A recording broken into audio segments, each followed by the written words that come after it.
Celebrating the 30th anniversary is just an amazing thing. There's absolutely no way I would have believed coming out of Denver State School that I'd be sitting here right now knowing what I know, seeing the changes that I've seen. The laws are on our side, so I hope we could open doors.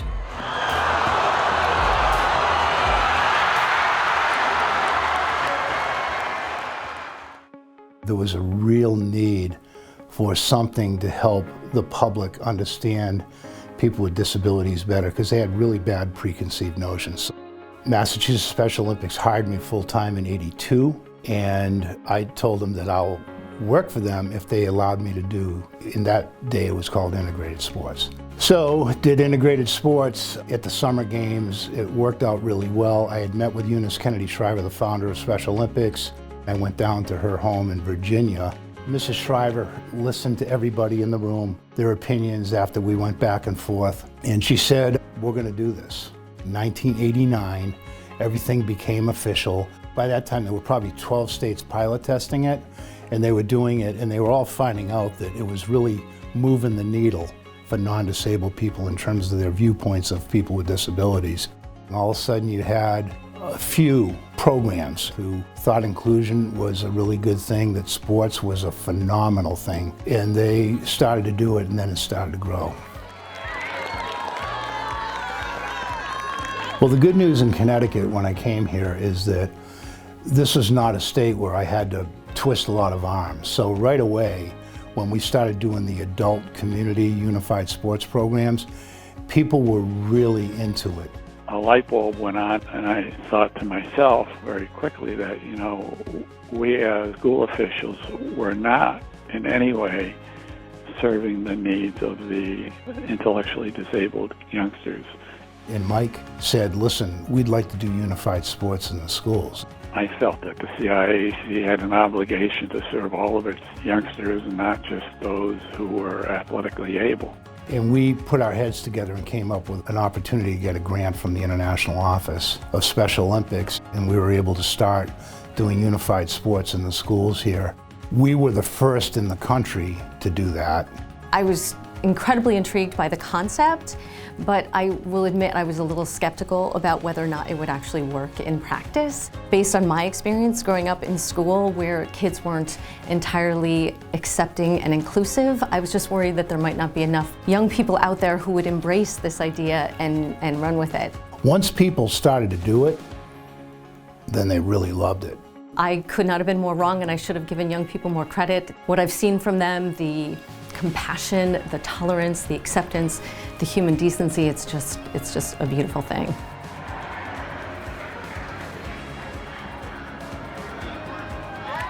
Through unified sports, we realized rather quickly that a lot of the barriers that existed in our schools broke down. It was a way to include them in something that wasn't strictly academic, something that recognized them as individuals and as a team. We didn't fully expect the program to take off as quickly and as strongly as it did.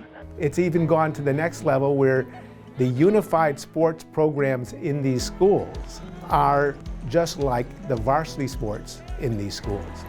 The simple answer to why the program grew so successfully could be fully understood if one were simply to go to one of our events and see the satisfaction and the joy, the excitement that was being promoted through our unified sports program. One thing that we did in Berlin, and then we ended up going to other school systems to show them how you can start your program, we started having games at the halftime of varsity games. So you have a couple hundred people in a gym watching the varsity play, and all of a sudden halftime comes and here comes the unified sports teams, and people didn't leave the gym. They were like in awe. It was a legacy that we built. And you don't do it alone. You do it with a team of students who have matured before your very eyes. It has just grown tremendously over the years, and to a degree that I never even envisioned possible when I started. We had a tiny handful of schools in a couple of pockets of the state. During my tenure, I watched it grow from hundreds of students to thousands of students, and from one event in the spring to probably 14 events in the spring. And now I think there are almost 400 or 500 schools competing. I've lost track.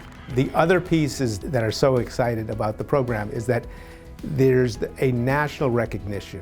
And that whole thing that we started here in Connecticut has now been taken up by Special Olympics North America, and they got a Department of Education grant where every single state in the United States is now doing what we do here. There's so much enthusiasm in this office, and then what emanates from Bo's office. There's a global element to this now. The expansion of unified sports has always been Bo's #1. And he came to me and he said, Ann, you need to go to South Africa to do a unified sports conference bringing together the Nelson Mandela Children's Fund people and the Special Olympics people in Johannesburg. And the goal was for me to merge these two into a unified program, similar to here, where I reported to the CIAC board and I reported to the Special Olympics board. I had two bosses. We did icebreaker activities, we did trust activities, we did team building activities with them. We mixed up the groups. I told my stories. They shared their problems, concerns, and difficulty in trying to get things going. There was a moment when one of the gentlemen from the Nelson Mandela Children's Fund group stood up and he said, we came into this room 5 days ago as two separate adults, and we leave today as parents, and our child is Unified Sports South Africa. You do get to see love in action, you get to see what that really means. It's just like a web expanding and growing, and it's a wonderful thing to see. If there wasn't the history of Unified, the experience that the kids are experiencing today in 2022 would not be there to be fulfilled. I have to say, and say proudly, that in my 30 years and the things that we as an organization were able to accomplish, the one that I'm most proud of is the Unified Sports Program. Let me win what is I cannot win. Let me be brave. Indian 10th. All right, let's hear it for Robert. Your #1 job here today is to be the biggest, best cheerleader for these kids that are here today that you could possibly imagine.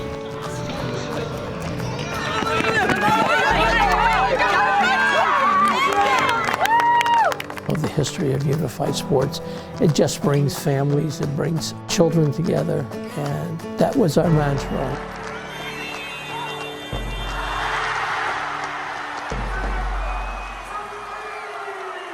I think that teaching inclusion is not just an important lesson, I think it's the important lesson. And I truly believe that growing young kids who are good, decent human beings, who respect others, who dignify others, that's the key to leading a great life. And so the earlier that these kids can get that lesson or learn that lesson, the better. It transpires into that type of an atmosphere. It changes the school climate. When we would wear our jerseys the day of a game, and we'd be walking down the hall, so everyone knew Unified has a game today, and they'd be getting the high fives and good luck tonight and score one for us, and so it really evolved into we're just another team. We were included in everything, anything that any other athlete in the building got. We were included in the pep rallies, we were including in sports awards. And when we start to build connections with kids through Unified Sports and other programs like that, the partners get to find out that kids with special needs are just kids. Some of them I know have kept the friendships. They still see each other after graduation. They invite them to different functions. And that's the key to this whole thing, is that this partnership between kids with and without disabilities that makes it so rewarding. I first heard about it from my sister because my nephew, who was then in 4th grade in Berlin schools, went to a workshop that apparently Karen Pachter put on. So from then on, I went to every event that he had. and just loved what I saw. It's like seeing through a child's eyes the joy, and that was my pleasure in watching him grow and experience and have opportunities with regular ed students in his school and in his neighborhood and his town.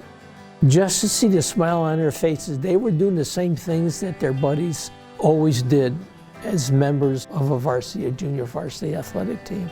Now these kids were experiencing the same things.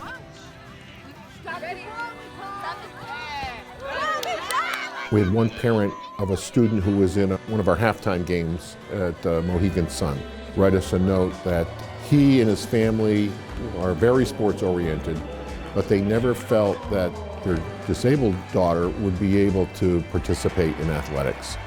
And what a thrill it was for them to have her name announced over the PA at Mohegan Sun as scoring the first basket of their game. And it just really brought home the fact that she was just as much able to participate in athletics as the rest of their family.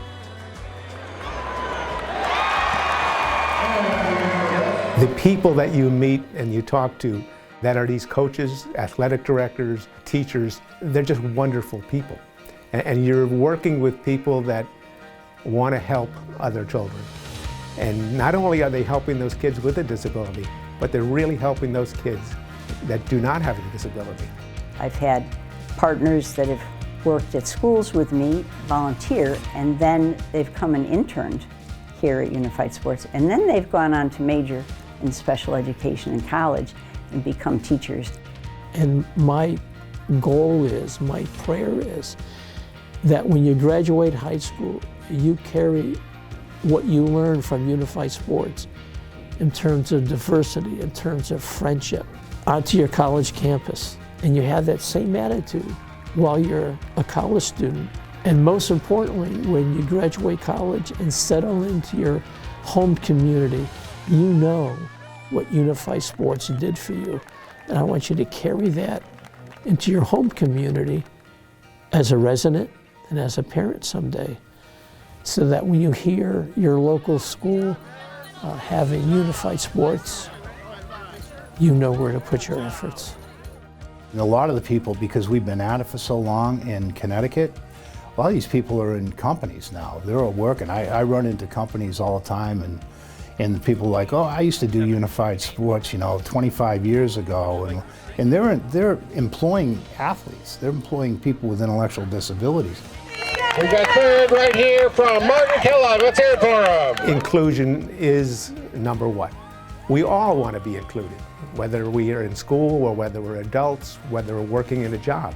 So inclusion is the main lifeline of everybody.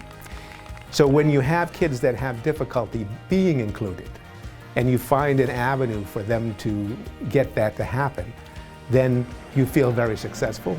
They feel very successful.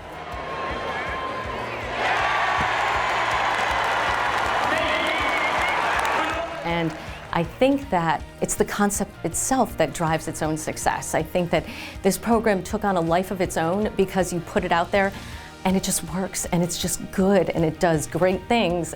It's important that you change the life of one child one day. This program changes the life of the child forever. To me, the peak moment is every time a kid is included at their own school. That's what really means the most to me. It doesn't have to be the few kids who reach a pinnacle experience. It's the everyday experiences that matter the most.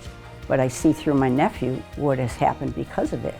So that's probably most important to me, because every child's important. Mm-hmm.